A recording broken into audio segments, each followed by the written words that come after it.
Welcome to Little Notes and Big Questions. I'm Lindsay Schreiber. In this section of Little Notes, we have been discussing Christian history and how is it that people who say they're following the same Bible and worshiping the same God have become so divided that there are over 45,000 Christian denominations globally. Throughout this process, we have been following the history of the Christian church, and we have been dissecting the major splits within the church and talking about what doctrine has divided, how race has divided, how geography has divided, and that has brought us up in our timeline to the early 1900s. We have been spending several weeks now on the split of the Church of God. This split is what results in the denomination I'm a part of, the Church of God of Prophecy, and the Church of God, which we often call the Elders. And if you've been with us for several weeks, you know now why they are called the Elders. If you have not been with us, I encourage you to at least go back and catch up on the past several videos to understand the roots of the Church of God, because it will help you to understand where we're going. We will continue for several more weeks in this process. Also, if you're new, I want to let you know that much of what I'm going to share in this week's lesson has come straight from court documents. If you've been following my journey, I've been spending a lot of time in the Tennessee State Archives because I wanted to get unbiased information about the split. So I've been reading depositions from the different players in this story. Last week, we covered the 1922 General Assembly and the Committee on Better Government report.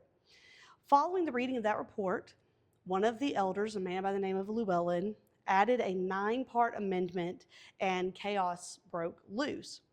This all led to A.J. Tomlinson, the leader of the church at that time, offering his resignation on that Tuesday, but then rescinding it by that evening.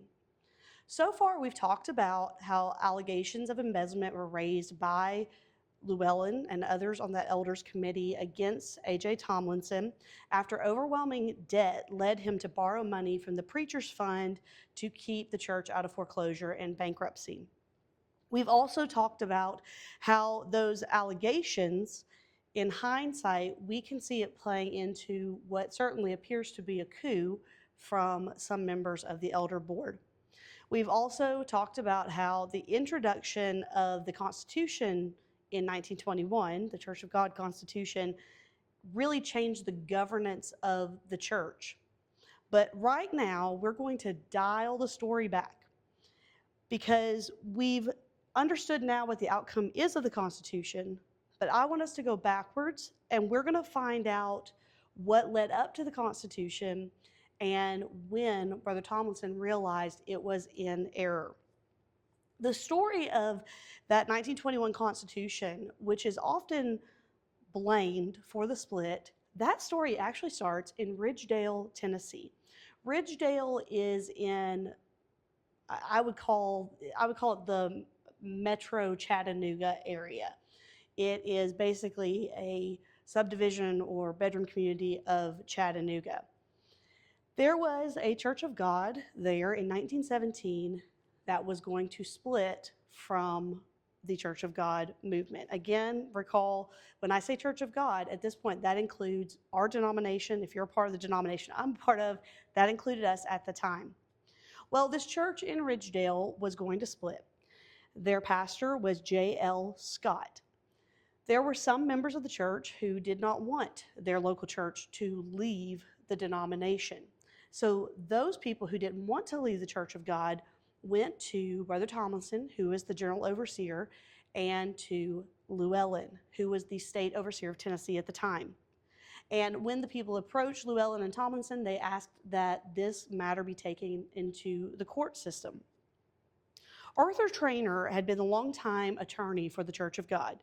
Trainer counseled with the elders on the Scott case, but he told them that he needed to go back and look up some things in his law books before he told them if litigation should be taken up or not.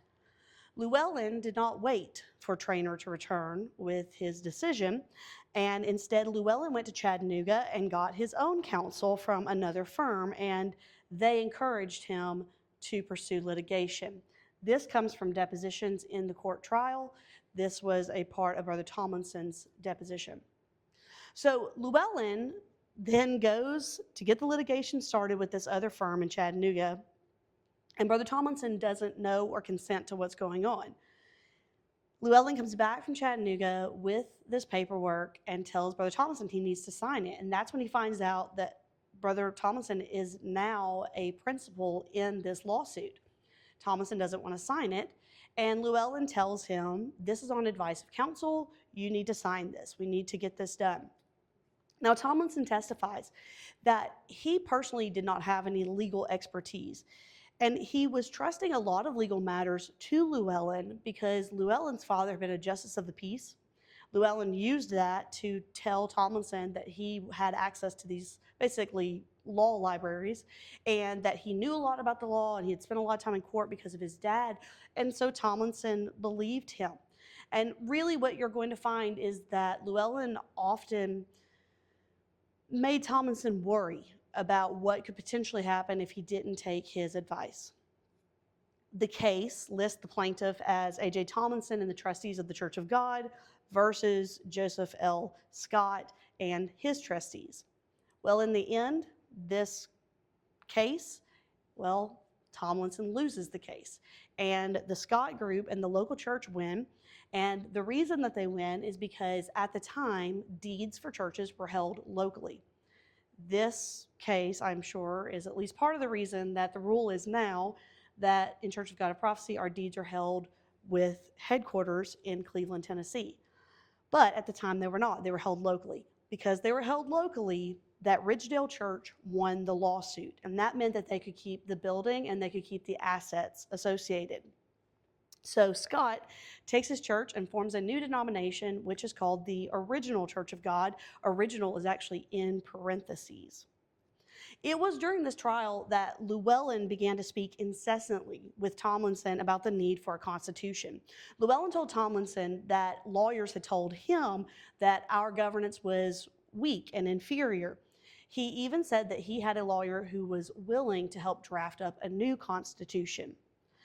He also began to scare Tomlinson, I suppose is the best way I know to put it, by telling him that if this did not happen, if we didn't get a constitution, that the church could lose all of its property and could actually lose our standing in the government of the United States. The Scott litigation was the basis for Llewellyn's request to bring the Declaration to the Assembly in 1920. We've previously discussed this declaration. If you recall, this was an important precursor to the Constitution because in the Declaration, he states that the Assembly has power to be legislative. That was a departure from everything we had ever known. From the very beginning in our assemblies and repeated often through the annual address of the General Overseer, it was always said that the assembly was a time for us to get together, to search the scriptures, and to see what the law already is. So the assembly was always interpretive and not legislative.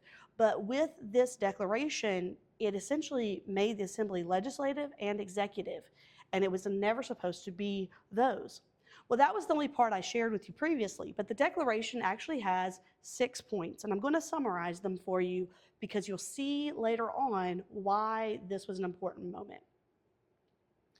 Number 1, this is a direct quote, "The minutes of all previous assemblies are the true official record." He goes on, "In fact, as kept by the authorized clerks by said assembly and published by those fully and legally authorized to do so, and not the product or individual statements of A.J. Tomlinson, the General Overseer." That will come up later on. Just bank it in the back of your mind.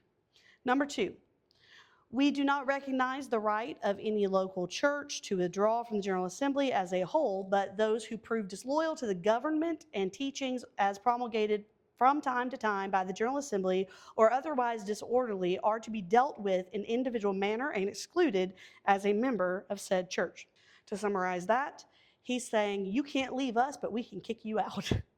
Number 3, "That all the ministers, whether general overseer, elders, bishops, deacons, or evangelists, have been and are construed legal representatives of the Church of God while in harmony with its government and teaching." 2 important things are happening here. Number 1, it is now giving power to ministers across the board to be legal representatives. That's going to be useful later when the plan is made to not have Brother Tomlinson as the lead voice of the church. The other thing that it does is there in that last portion, speaking on being in harmony with the government and teaching. That's going to be an important factor in litigation because the argument back and forth is going to be who departed from the actual church. It's sort of like squatters' rights. Who was the last one standing what we really believed? Because whoever was the last one standing on who we were in the beginning, they should get the rights to the name. Number 4, the General Assembly of the Church of God is that organized body with full power and authority to designate the teaching, government, principles, and practices of all the local churches comprising said assembly. Now that's the portion that I mentioned in a previous lesson. That's the one that took us from being judicial only to being legislative. Something that a lot of us don't realize or know about the early days of the Church of God. We talked previously that the Church of God came out of a movement started by Richard Sperling. And one of his founding principles was that people should be able to judge the Bible by their conscience and reach certain interpretation through their conscience. This is testified to by A.J. Tomlinson repeatedly in these depositions, that the purpose of the assembly was to come together to study the scripture.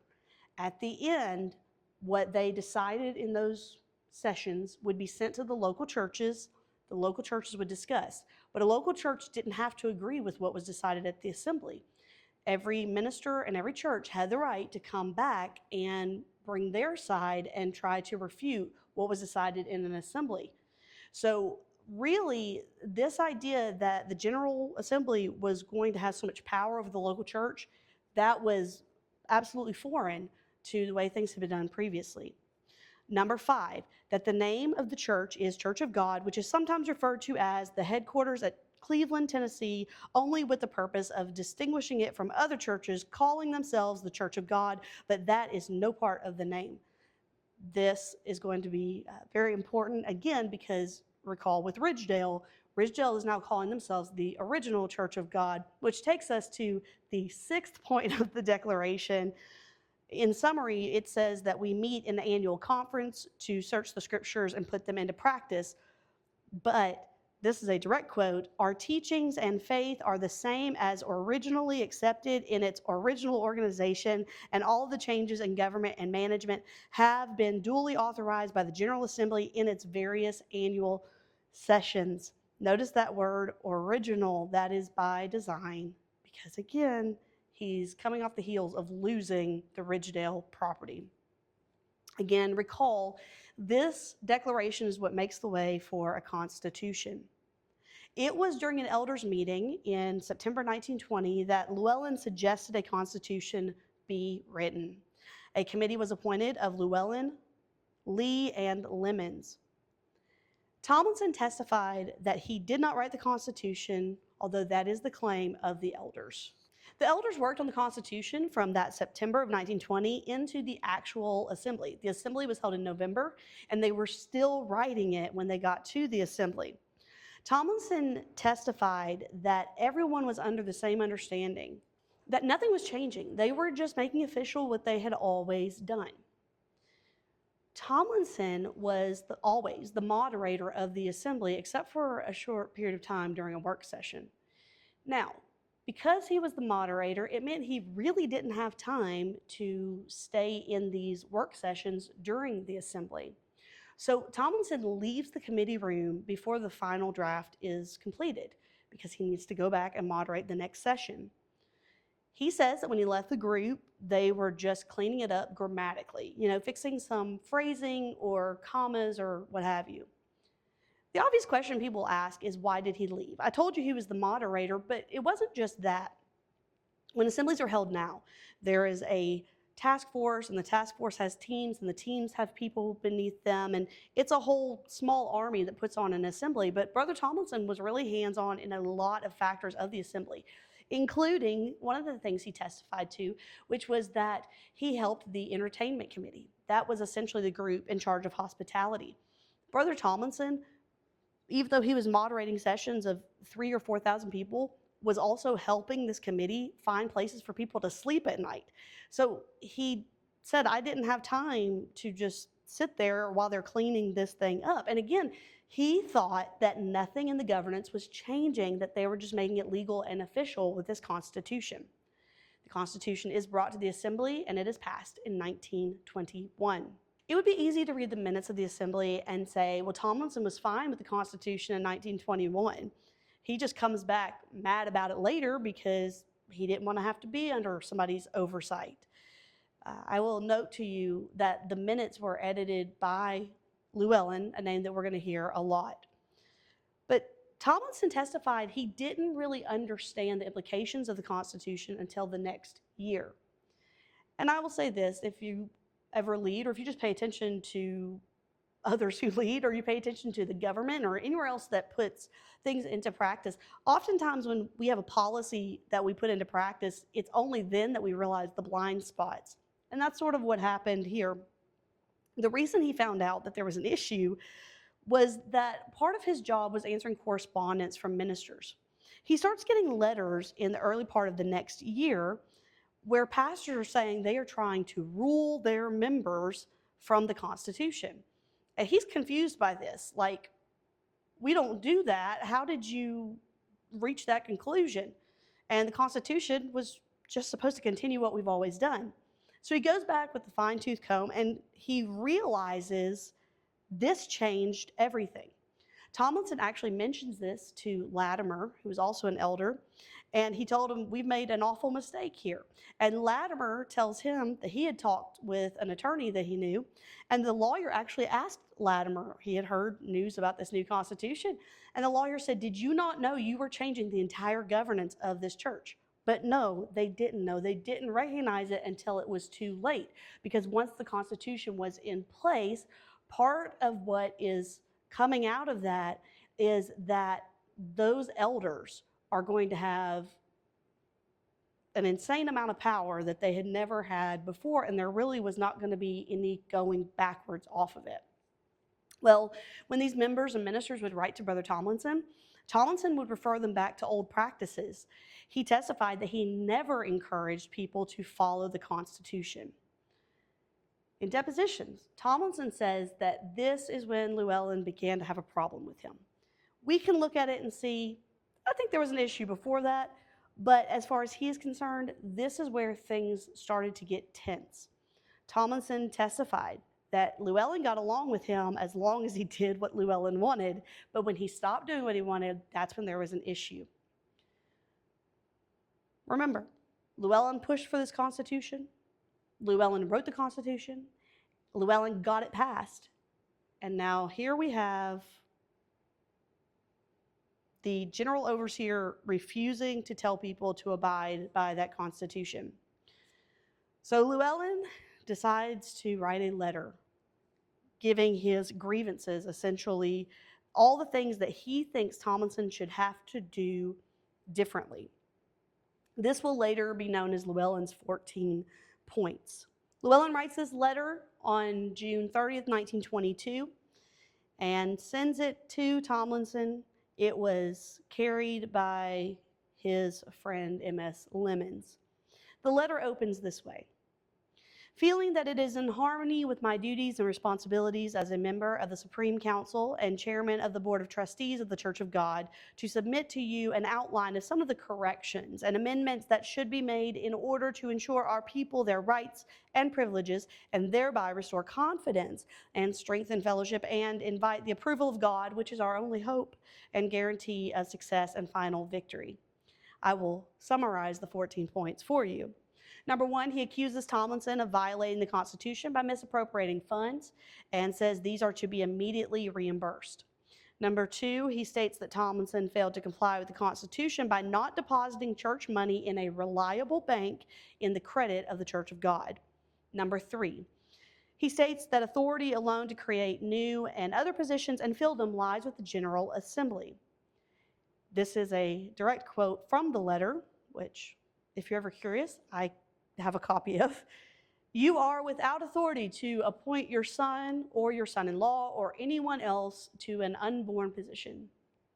Number 4 states that Tomlinson said he didn't have to do as the council ordered.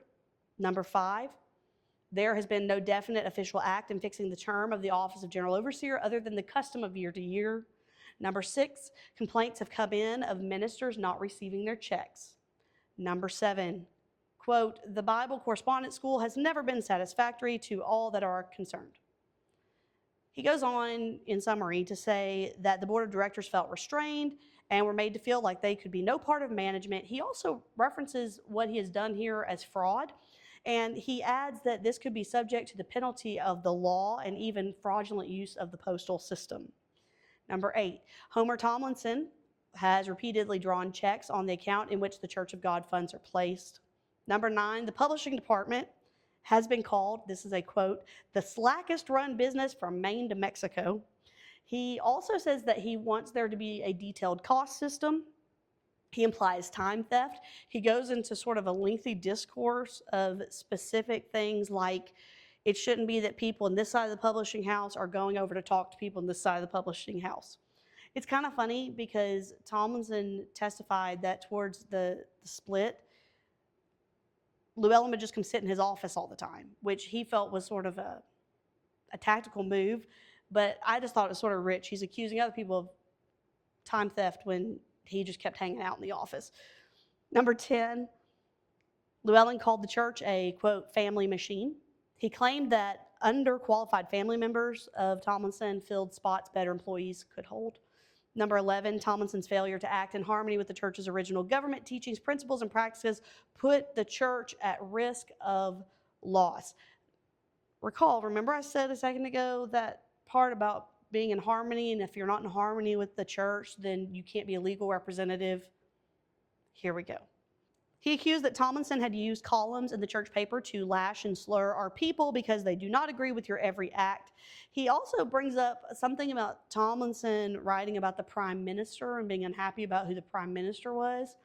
I have yet to find the copy of the magazine he's referencing there. Number 13, a financial committee needs to review the books of every department. 14, local churches need their rights and privileges restored. Now listen to the way he ends this letter of correction. I make the plea of these necessary corrections, feeling the weight of responsibility as one of the elders and trustees, and knowing that our people depend on us to look after their interests. I do it with a heart full of love and deep concern for the welfare of the Church of God. I hope you will consider this in the same good spirit that it is written and give me an early and favorable reply, as the general welfare of the Church of God demands a speedy adjustment to the matters in question. It is signed solely by Llewellyn. He is just presenting himself as if he is representing these voices. He keeps saying, people say there have been these complaints. He's not naming anybody else, but he's just saying this is like what the streets are saying, basically. It was delivered to Tomlinson by Lemons in June, but when Lemons brought it to him, Tomlinson testified that he was busy, and he assumed it was somebody complaining and unhappy with him, and he thought it would distract him from his work. So he took the letter and he locked it in his desk in June of 1922. He may have never read that letter had it not been for a meeting in September of 1922. September of 1922 was supposed to be a regular meeting of the council because they were getting ready for the assembly, which would come in November. Tomlinson testified that this was the first time he saw real tension and division in the group of the 12. The first order of business outside of scripture and prayer was taking up the case of M.S. Haynes. Haynes had reportedly proven himself disqualified to be an elder. He tendered his resignation. It was accepted, and he was given a chance to speak. I'll go ahead and tell you, I am still searching through these depositions, and I'm hoping at some point somebody's going to tell me what the guy did. I haven't found it yet, and I haven't found it in the books that I've been reading. So if you happen to know about M.S. Haynes, I would love to hear it in a private message, please. Haynes is given a chance to speak. He asks the board for forgiveness, but he also gives them a warning. He warns them that they need to be prayerful because there's already a faction in the church, and he warns them that there's going to be division. And then M.S. Haynes gives a speech. This was part of depositions testified to under oath that Haynes said, "Don't raise your hands against God's anointed. The elders have said God put Brother Tomlinson in this place. You had better let the Lord deal with Brother Tomlinson and not you." Recall, if you were with us previously, several years before this, Brother Tomlinson had been named General Overseer for life. That happened in an assembly when he brings up, it's time for you to decide on an overseer. At that point, there's messages and interpretations, and the assembly unanimously agreed that God's hand was on Brother Tomlinson. Lemons and F.J. Lee are two of the voices that we read last week, are quoted in the minutes as really affirming that God's hand is on Brother Tomlinson. There's no point to ever bring up, again, who should be the general overseer. It needs to be him because obviously he is God's man. So when Haynes makes this speech, he's making the point, y'all all said Brother Tomlinson was God's choice, and if he is, and if he's in the wrong, then God needs to deal with him and not you. But if he's not in the wrong and you put your hands on him, you have undoubtedly touched God's anointed, which the Bible says not to. What's interesting is that Haynes' brother, Ephraim Haynes, was a complainant in this lawsuit. The attorney brought that up in Brother Tomlinson's deposition, and he questioned if this statement is proof that maybe MS knew there was something lying in wait, there was something pre-planned already. A committee was appointed during this council meeting to discuss auditorium finance and whether to buy a new furnace or repair an old one and get it ready for the assembly in November. Seems like a weird detail, except I want you to hear, this is the quote from Tomlinson's deposition about what happens next. So just to recap, in this meeting, they've had prayer and scripture. Haynes has given the speech. Haynes has been dismissed, so now the 12 is down to 11 temporarily. They've appointed a committee to have a discussion about the auditorium. Tomlinson says, they did their work and reported back to the council. Then we prayed again, and then we took up some matters concerning the orphanage work and counseled about the orphanage work a while. We got through that and disposed of it as far as I remember. Then we started to pray again. At one of the times when we were about to pray, I remember J.S. Llewellyn was at the other side of the table. We had a long table, longer than either one of these. I was at one end and he was at the other. We all kneeled down, but he straightened up on his knees and made an expression that we were there to do something else besides pray. And while he was there on his knees, if I remember right, he made mention of that document called 14 Points, asked me what had become of it.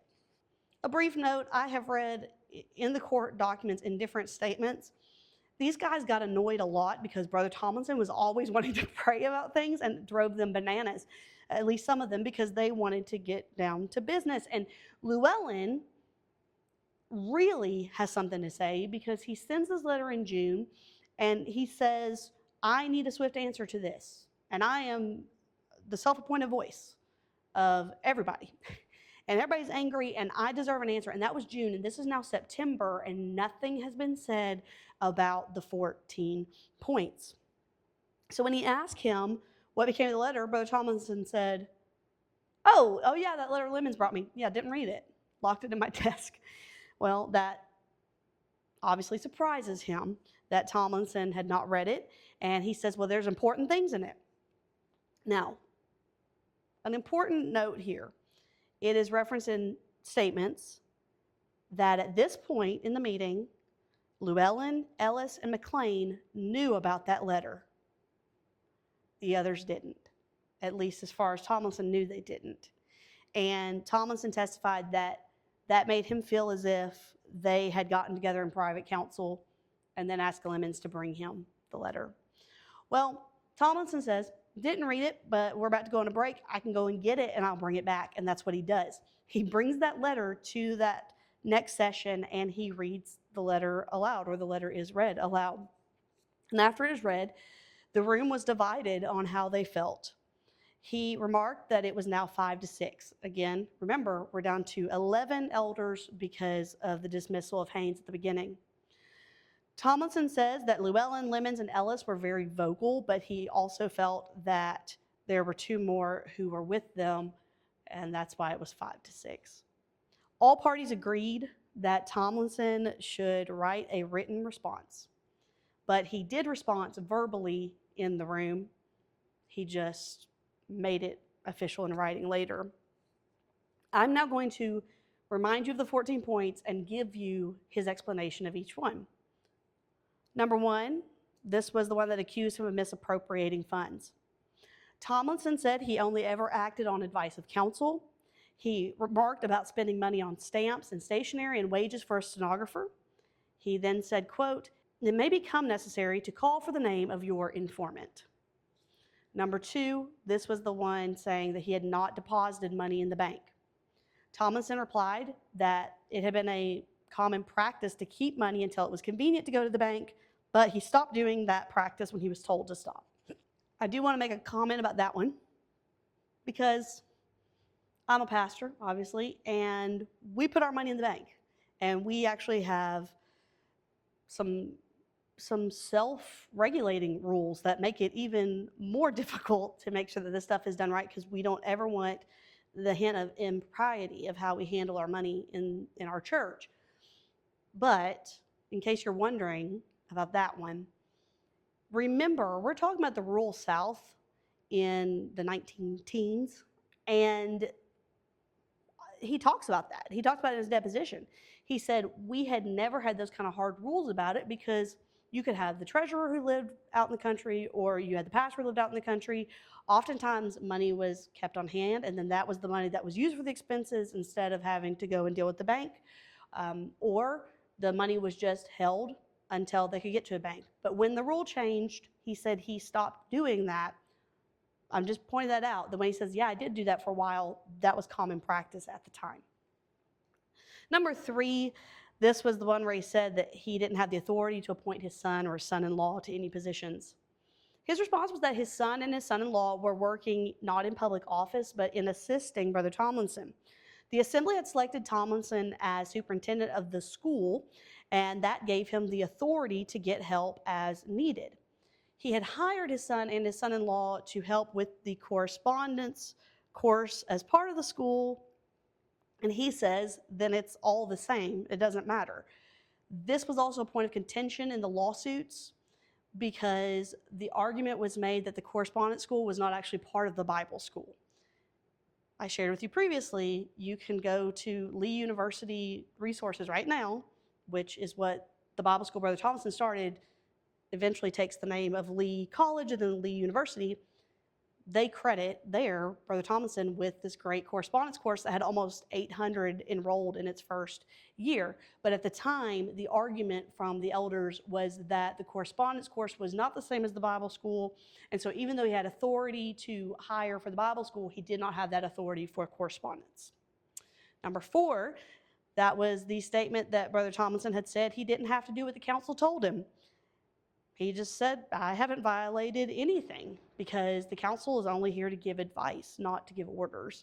This was the one about not having a definitive act on the term of office for the general overseer. And he says, actually, it would be out of harmony if I did set such a thing because the assembly agreed that God had selected the general overseer and he had done it for life.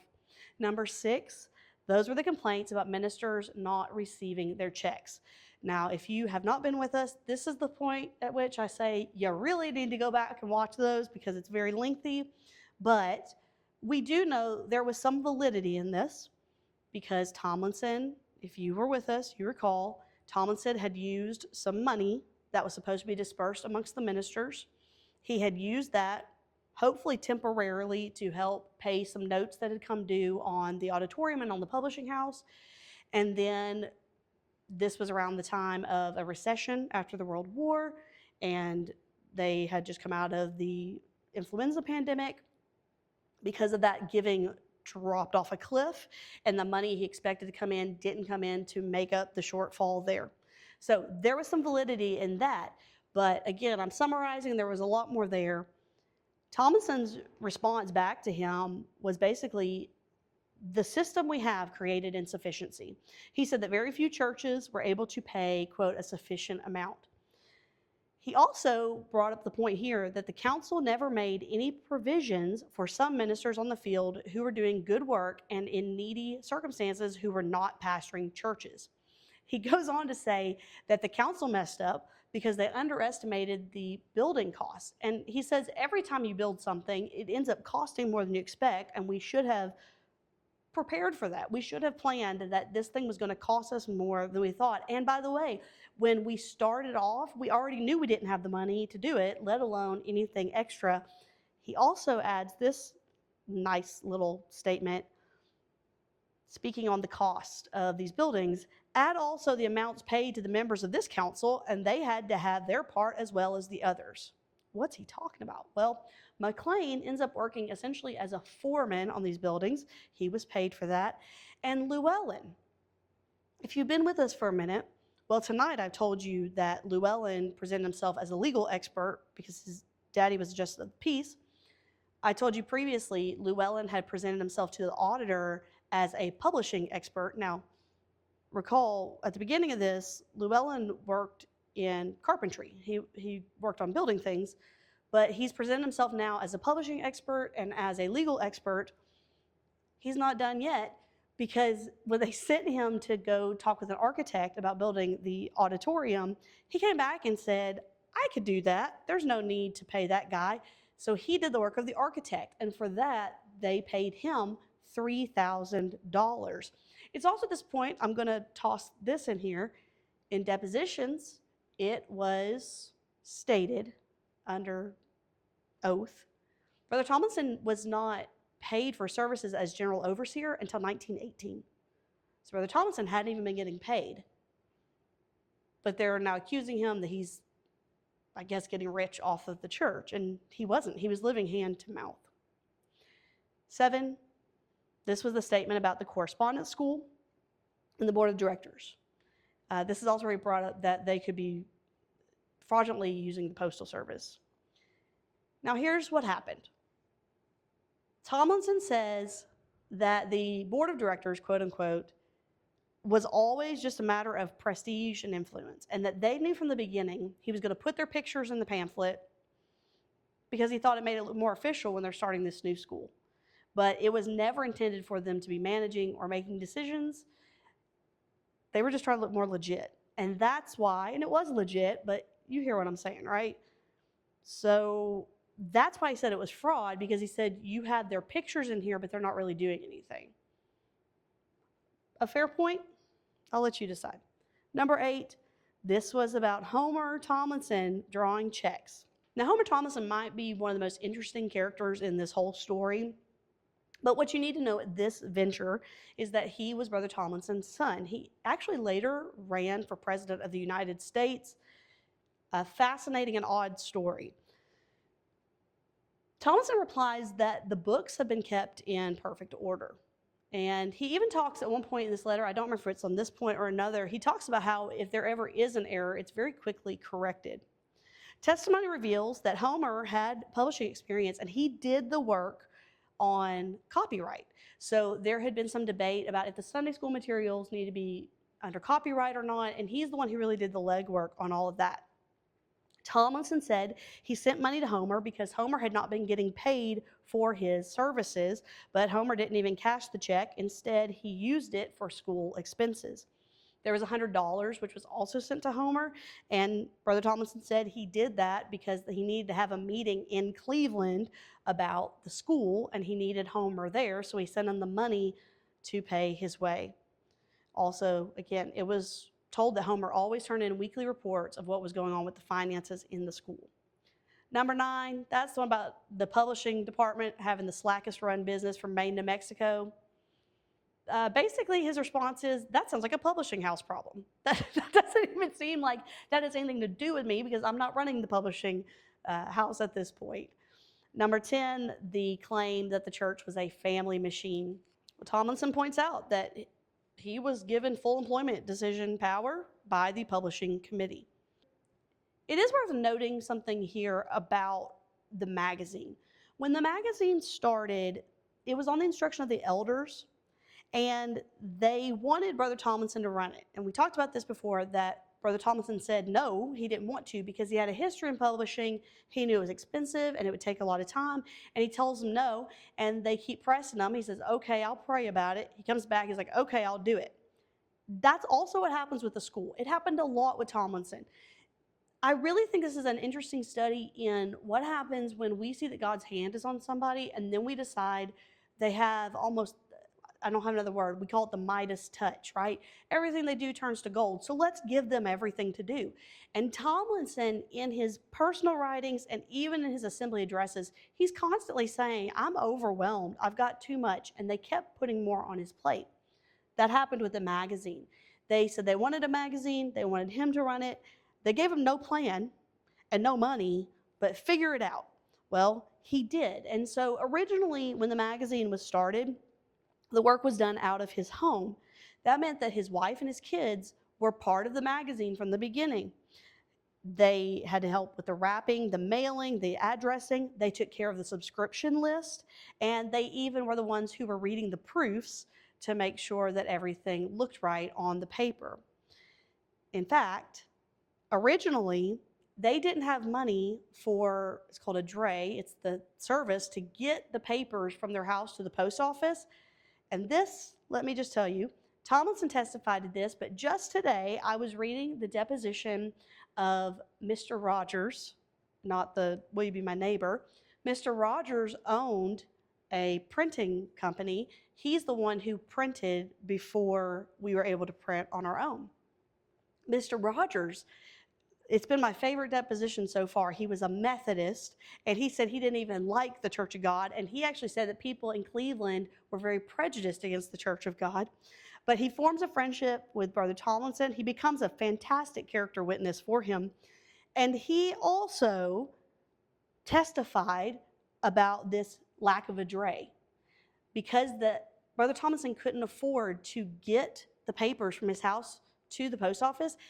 Brother Tomlinson would put the magazines on his back and walk them there himself. So that was testified to by Mr. Rogers, who also was the man who ran the Cleveland Daily Banner. Number 11 on his points, that Tomlinson had not acted in harmony with the church's governance and it put everybody at risk. He just basically says, I'm not guilty. That's it. There's nothing else to say about that one. Number 12, that Tomlinson used the magazine to attack people. And he just basically says, well, go read the article for yourself and you'll know that you're wrong.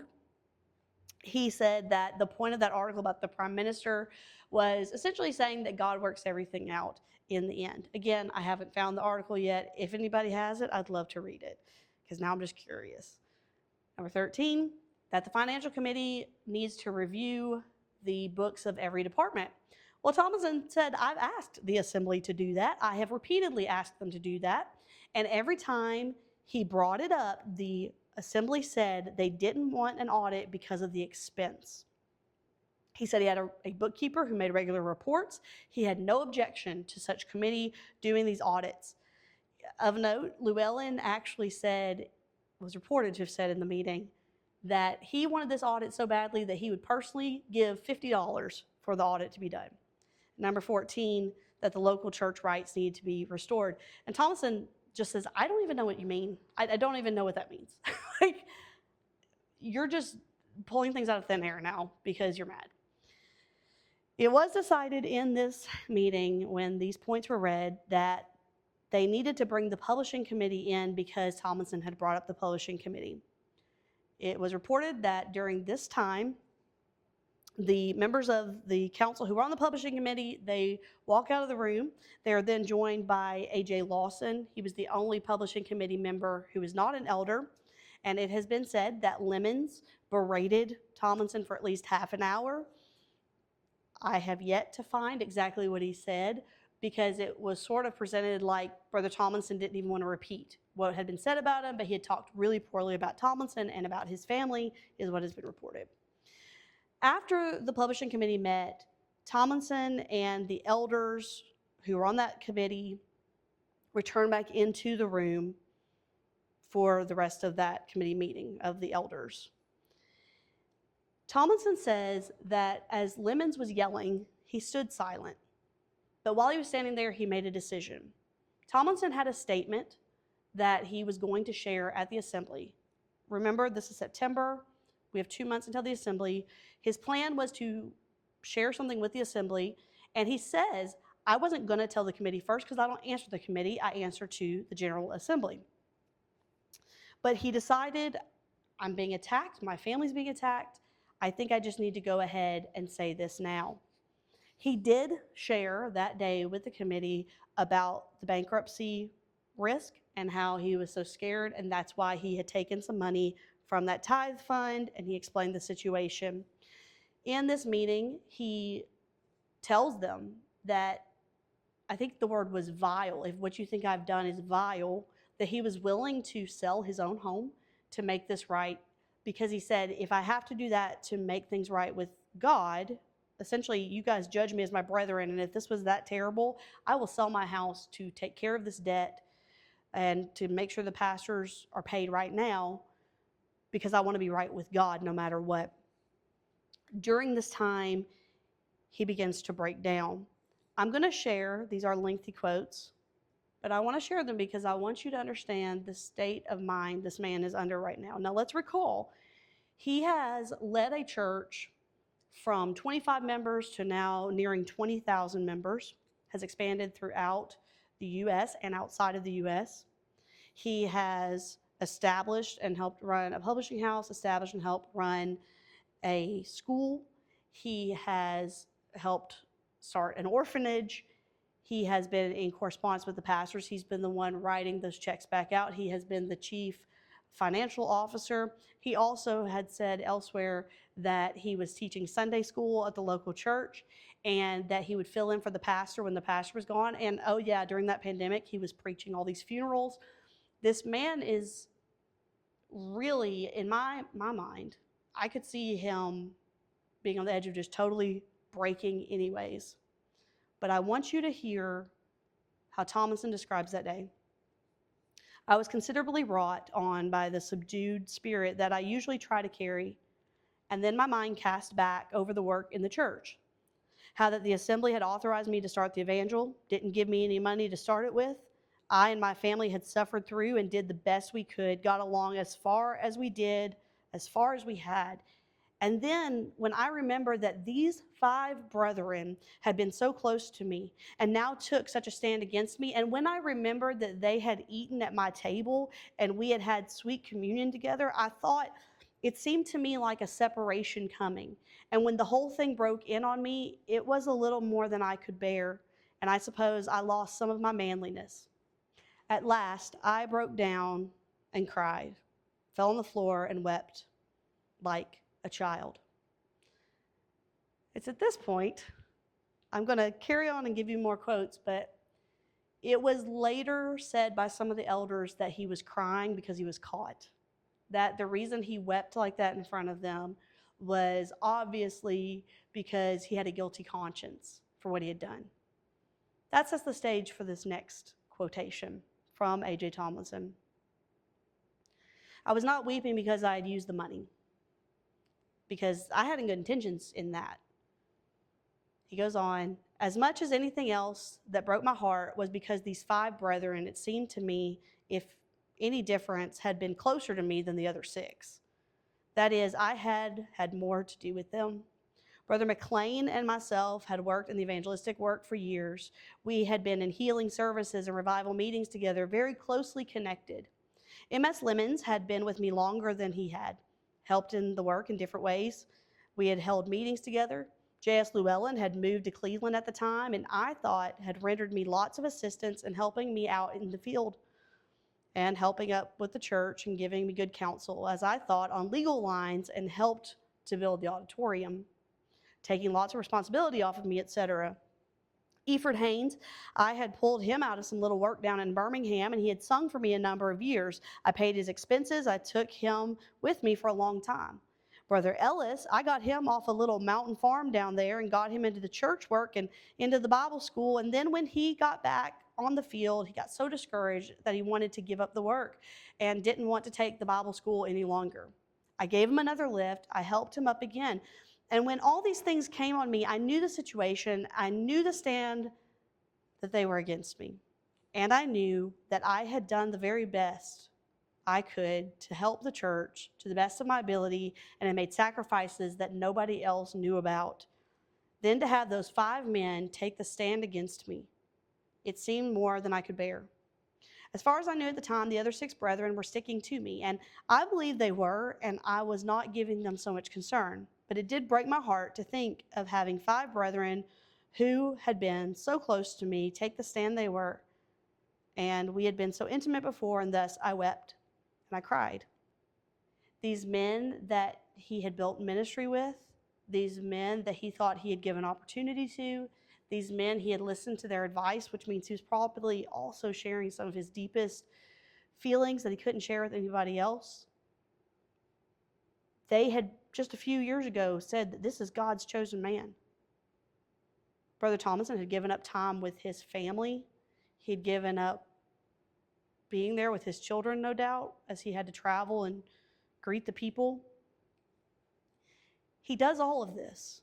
And he's a brilliant man and could have been very successful in the secular world, but he chose to serve in the church instead. He's at this breaking point, and then these people that he's crying because he had been so close with them, they were like his real brothers, and now he sees they've turned on him, and he's crying, and their reaction to it is to say, see, he's guilty.